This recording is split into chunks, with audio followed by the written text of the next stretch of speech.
டே 6ல நம்ம என்னென்ன ஸ்டிச் பண்ணியிருக்கோம் லாஸ்ட் வரையே பாருங்க. ஹஸ்பண்ட் வந்து காயெல்லாம் வாங்கிட்டு வந்தாங்க, அதெல்லாம் எடுத்து அரேஞ்ச் பண்ணி வச்சுக்கிட்டேன். டிஷ்யூ பேப்பரை விட இந்த சூப்பர் மார்க்கெட்லலாம் ஒரு பை கொடுப்பாங்க, அது வந்து டிஷ்யூ பேப்பரை விட நல்லாவே தாங்கும். அதை தான் நான் யூஸ் பண்ணுவேன் அதிகமாக.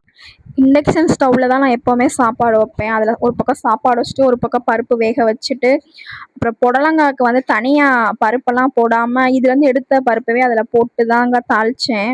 அப்புறம் ரசம் வச்சுட்டு சாப்பாடு, புடலங்காய், பருப்பு, ரசம் இதுதாங்க இன்றைக்கி எங்கள் வீட்டில் லஞ்சு.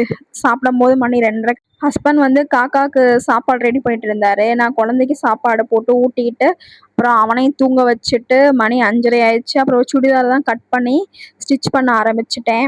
அப்புறம் ஹஸ்பண்ட் டீ போட்டு வந்து கொடுத்தாங்க ஒரு 6:30 போல். டீ குடிச்சிட்டு ஒருத்தர் வீட்டில் இருந்தாலே சமாளிக்க முடியாது, 2 பேர் வீட்டில் இருந்தாங்கன்னா சுத்தமாக சமாளிக்கவே முடியாது. நம்ம மிஷின்லேயே உட்காரவே முடியாது. அப்புறம் ஒரு சுடிதாரை ஸ்டிச் பண்ணி முடிச்சுட்டேன். அப்புறம் பாதியில் பையனும் எந்திரிச்சிட்டான்.